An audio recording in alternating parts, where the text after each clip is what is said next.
Assalamualaikum warahmatullahi wabarakatuh. Alhamdulillah, wassalatu wassalamu ala rasulillah mursalin. Kalau huruf-huruf yang di depannya itu adalah huruf al-khalqi ya, hamzah, ha, ain, ghin, kha, kha. Itu kalau tanwin di depannya ya dibaca tanwin ya. Kalau sukun itu kata sukun gitu ya. Contohnya di tadi rasulun uli. Jadi kalau rasulan ya rasulan. Tapi kalau di depannya tanwin itu bukan huruf yang yang al-halqi tadi, jadi hamzah, ha, ain, ghin, kha, kha itu, jadi mama bacaannya tidak seperti itu. Tanwin ya bisa jadi samar-samar, bisa menjadi mem kan gitu tuh. Nun bisa jadi mem gitu. Dan bisa jadi nanti mendengung gitu kan ya. Ini kayak seperti ini, kita coba aja lihat. Alhamdulillahi fatiris samawati wal ardi ja'ilil malaikati. Nah, di sini kan ketika di sini ya ja'ilil malaikati rusulan uli. Nah, di sini ada rusulan. Jadi ada hamzah di depan maka tetap rusulan bukan rusula ya. Ya. Uli ajani hatim ya, ini ada tanwin ketemu mim. Ajani hatim mathna wa thulatha wa ruba. Nah, itu kan ya. Yazidu fil khalqi ma yasha. Innallaha ala kulli syai'in qadir. Nah, ketika bicara syai'in bukan lagi ya tanwin tapi syai'in. Apa itu? Tanwin ketemu qaf apa? Ikhfa. Syai'in qadir lah gitu tuh ya. Terus juga ketika bicara ta, nah ini ya mathna wa thulatha wa ruba, agak ribet memang. Jadi kalau mungkin ada yang bilang masna wa sulasa, nah ini kan sebenarnya sudah beda arti nanti. Karena ta sama sa itu sudah beda. Jadi ini perlu dipahami. Ini kalau kita membaca artinya, alhamdulillah itu segala puji bagi Allah pencipta langit dan bumi ya, yang menjadikan malaikat sebagai utusan. Ternyata malaikat itu rasul. Secara bahasa malaikat itu juga rasul ya. Ja'ilil malaikati rusulan. Jadi malaikat itu tuh rasul. Makanya kalau kita bicara rasul jangan terus kemudian secara ismiyah bagaimana, nanti secara wasilah kayak apa, supaya tidak bingung mengartikan ini malaikat kok rasul. Padahal katanya malaikat ya malaikat, rasul ya rasul. Katanya rasul itu nabi. Kok sekarang malaikat jadi rasul? Secara lughah itu ya rasul sebagai utusan Allah. Nah gitu. Uli ajni hatim mathna wa thulatha wa ruba. Ini ada sebagai utusan untuk mengurus berbagai macam urusan yang mempunyai sayap masing-masing ada 2, 3, 4. Nanti malaikat juga punya sayap di sini. Di sini bahasanya di sini sayap ada yang punya 2, ada yang punya 3, ada yang punya 4. Ini secara fisik juga begitu. Nanti kita bicara secara yang lainnya gini. Yazidu fil khalqi ma yasha. Allah menambahkan pada setiap apa yang Dia kehendaki. Jadi di sini yazidu fil khalqi, yazidu berarti menambahkan. Ya. Fil khalqi dari apa yang diciptakan Allah, ma yasha berarti apa-apa sesuatu. Innallaha ala kulli syai'in qadir. Sungguh Allah Maha Kuasa atas segala sesuatu. Artinya sesungguhnya Allah atas segala sesuatu. Qadir itu maksudnya mentakdirkan. Kalau di sini kan kuasa ya, mengukur. Nah, pernah kita dengar takdir ya. Makanya ada miqdarul haq, berarti ukuran yang benar. Nah, di sini kita garis bawahnya bahwa Allah itu menciptakan ya. Makanya kita memuji Allah. Kenapa? Karena Allah yang menciptakan. Fatiris samawati wal ard. Ya. Langit dan bumi. Yang menciptakan malaikat juga yang punya sayap ya, mathna wa thulatha wa ruba. yang punya sayap 2, 3, dan 4. Yazidu fi khalqil ma yasha. Menambahkan, ya mungkin di sini maksudnya bisa jadi maksudnya ditambah lagi sayapnya yang lain kan gitu. Nah, maka konteksnya di sini intinya kita harus berterima kasih kepada Allah. Kenapa? Karena Allah itu yang menciptakan kita. Ya termasuk di sini udara. Kalau nggak ada udara, apa ada AC kira-kira? Nggak ada ya. Nah, kalau nggak ada udara nggak mungkin ada AC. Makanya di sini muncul AC. Ya, cara mensyukuri AC ya dimatikan saat sudah selesai. Itu cara mensyukurnya begitu. Ada juga cara mensyukur yang lain. Itu tetesan air yang di atas itu ke bawah, itu dimanfaatkan untuk nyiram bunga. Itu cara mensyukuri. Bayangkan seandainya seluruh manusia sadar tentang AC, bahwa setiap air yang keluar itu digunakan untuk menyirami bunga. Hal yang kecil itu ya. Kira-kira terjadi satu, sekarang namanya warming up ya, global, pemanasan global, Al-Ghaziyah. Nah, maka di sini caranya mensyukuri begitu. Makanya alhamdulillah itu berarti kita bersyukur. Kita harus bersyukur karena Tuhan pencipta kita itu maha mentakdirkan tadi. Innallaha ala kulli syai'in qadir. Sesungguhnya Allah itu ya segala sesuatu itu dalam takdirnya gitu. Jadi kita kalau hanya terjemahan yang muncul di situ saja. Tapi kalau bicara qadar, kita bicara qadar gitu kan ya. Nah, ini ala kulli syai'in qadir. Allah itu maha mentakdirkan segala sesuatu, termasuk kita di suara hati ditakdirkan.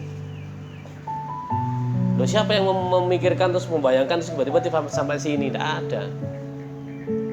Nah, makanya kemudian Allah mentakdirkan kita yang terbaik. Nah, di sini menarik sekali kita membahas jadi masalah syukur. Syukur itu memang wabotnya ya abot tinggal jaringan. Paling gampang kita mensyukuri sesuatu yang di depan kita. Kita bernafas, kita sudah bersyukur dengan alhamdulilladzi ahyana ba'da ma amatana wa ilaihin nusyur, contohnya gitu. Kita berangkat kerja masih bisa sehat, masih bisa apa gitu kan, kita bersyukur kan gitu. Kemudian kita masih bisa tersenyum melihat anak. Ada loh orang itu anak itu tersenyum, kita nggak bisa tersenyum pada saat apa? Pada saat kita sakit gigi. Nah, katanya begitu. Ngeluh gitu ya. Kemarin saya bahas ya, pada saat Asma itu pusing. Kenapa kemarin? Asma itu pusing ngerasa begini. Ini mungkin dosaku yang belum terampuni, kayak yang itu sahabat itu begitu. Pusing aja ngerasa begitu. Ubay bin Ka'ab malah minta sebagai karena penggugur dosa itu demam, maka dia minta demam sama Allah. Itu malah bersyukur, demam itu malah bersyukur. Nah, itu kan repotnya kita kan, nah, itu kadang kurang bersyukur. Hal yang berkaitan dengan yang seimbang terhadap mungkin istri kita, ya mungkin keromantisan, keharmonisan. Tidak semua orang yang bersuami istri itu romantis. Terus kita seandainya belum memiliki pasangan, ya alhamdulillah Allah masih jaga kita dalam contohnya dalam ketaatan ya, dalam tidak maksiat. Itu kita bersyukur karena tidak sedikit orang yang memaklumkan dirinya ketika tidak punya pasangan melakukan perbuatan maksiat. Loh, kita masih dijaga Allah. Karena bencana terbesar dalam kehidupan manusia sebenarnya adalah ketika hidayah itu dicabut oleh Allah. Ya itu, makanya kita perlu tahu. Jadi yang punya anak satu ya alhamdulillah.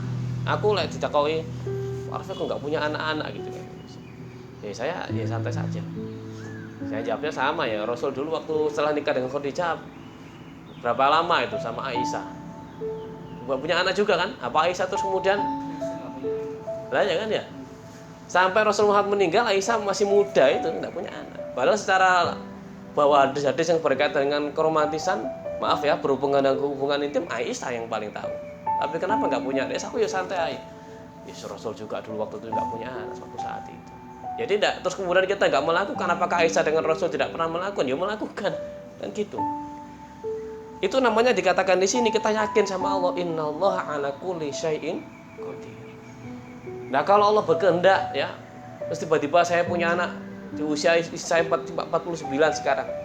Ya. Siapa bisa melihat, bisa menghentikan itu? Nggak bisa kan? Ya terserah. Memang Allah punya kekuasaan. Mungkin Allah punya catatan tersendiri tentang saya. Apakah itu kelemahan saya, ataukah kekurangan saya, apakah dosa saya, atau bahkan itu ujian saya, bahkan kelebihan, ya kan kita tidak tahu. Ya sama diuji seperti itu supaya lebih bisa sabar atau apa. Sempat kemarin saya tertampar dengan kata-kata orang. Pak Rafiq, ini kasus anak asuh. Mungkin Ustaz, Saman tuh pernah berdoa sama Allah. Saman tuh minta dijadikan orang yang sabar dan ikhlas. Apa Saman nggak salah doa gitu kan? Pernah nggak minta doa begitu supaya jadi orang sabar? Kok Saman diberikan cobaan yang bertubi-tubi seperti ini berhubungan dengan anak asuh itu? Saya kaget. Mungkin jenengan memang diminta doa seperti itu. Terus apa salahnya doa itu? Ya tidak ada salahnya. Cuma mungkin karena Allah pengen buktiin apakah kamu jadi orang sabar kata gitu. Gara-gara kasus anak-anak ini kan gitu. Ya wallahu a'lam saya bilang gitu. Kadang doa aja kadang-kadang gitu kan. Makanya sampai Nabi Ayub aja minta sembuh aja nggak berani, malu. Sampai malu. Kamu kan Nabi, dia bilang gitu. Kok kamu nggak minta doa sembuh? Kita sakit berapa tahun? 17 tahun. Kita hidup berapa lama? 70 tahun. Masih akeh uripe, saya tambah sakit itu. Jawabannya simpel. Nah kadang kita ini kan suka mengeluh. Kita ini suka mengeluh kan, tapi sebenarnya kita lupa bersyukur. Nah ini sebenarnya. Ini juga ada keluhan dari seorang sahabat zaman dulu yang perlu kita supaya tidak salah ya. Ini ceritanya di kitab Sahih Bukhari Muslim. Ada yang mengeluh saat sholat. Mu'adz bin Jabal itu sholat bersama Nabi pertama. Kemudian dia sholat mengulangi. Ini memang ada sholat tertua itu catanya sholat. Jadi dia udah sholat asar dengan Nabi, terus dia ke kaumnya dia ngimami lagi.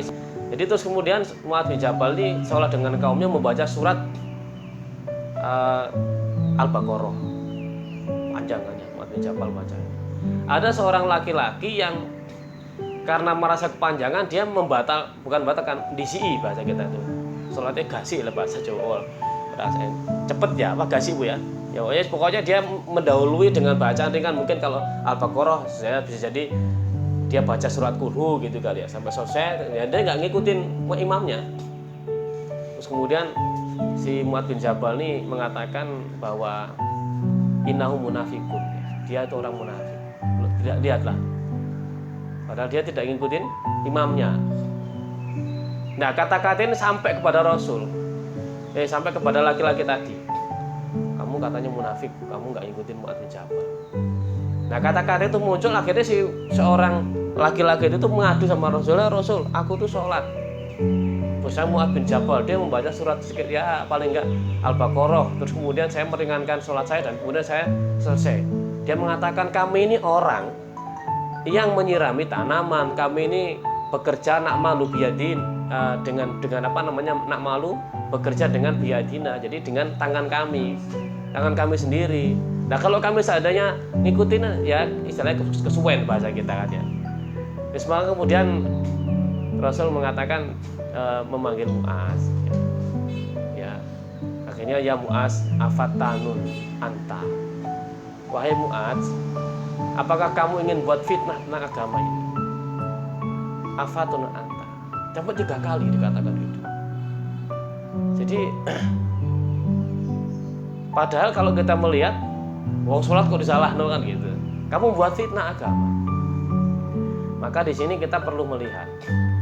Perlu kita boleh jadi sesuatu kita anggap baik, tapi boleh jadi di situ kita ternyata membuat fitnah. Nah, ini menurut hadis di Sahih Bukhari di halaman 117 paling kiri, paling kanan dan paling bawah.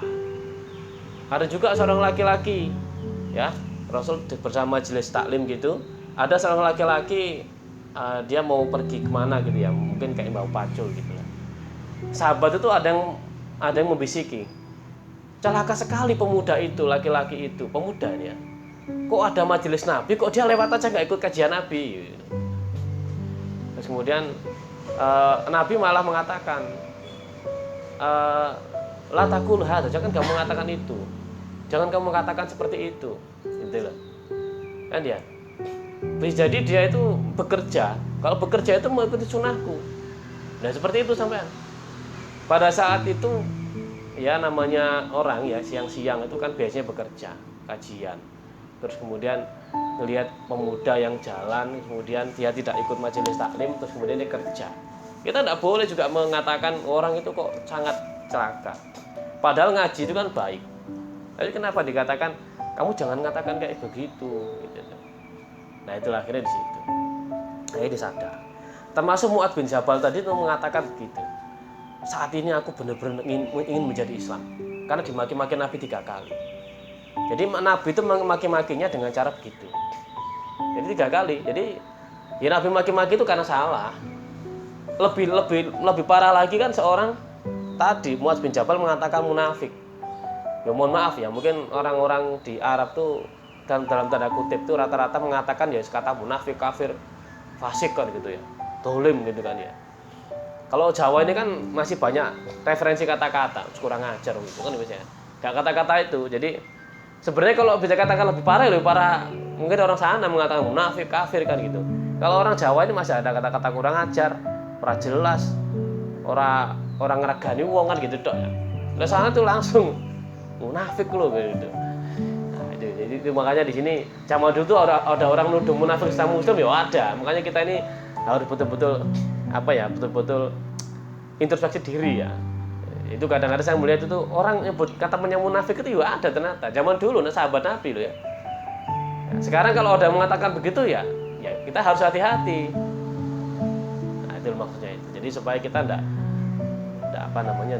terjebak ke dalam satu permasalahan yang ya sebenarnya ringan gitu, tapi sebenarnya kita buat berat gitu.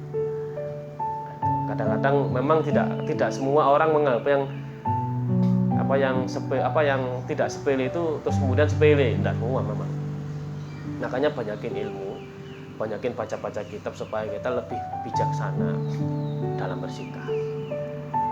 Sama juga kita memikirkan tentang kekuasaan Allah ini supaya banyak sekali kejadian-kejadian yang memang Allah takdirkan begini. Tapi kita tidak boleh berhenti gitu maksudnya. Ya sudah jalan aja, nanti ketemu jalan. Yaitu jadi saya mengajak di sini tentang banyak hal yang di depan kita itu peristiwa-peristiwa yang sesungguhnya memang sengaja Allah hadirkan ya supaya kita betul-betul yakin innallaha ala kulli syai'in qadir. Mari belajar untuk mengimani seiman-imannya tentang qadarullah ya, tentang takdirnya Allah, agar kita tidak menjadi orang yang sombong, agar kita tidak menjadi orang yang mudah mengeluh juga gitu kan, tapi kita justru malah menjadi orang yang mudah bersyukur gitu. Terima kasih, mari kita sempurnakan dengan berhamdalah bersama.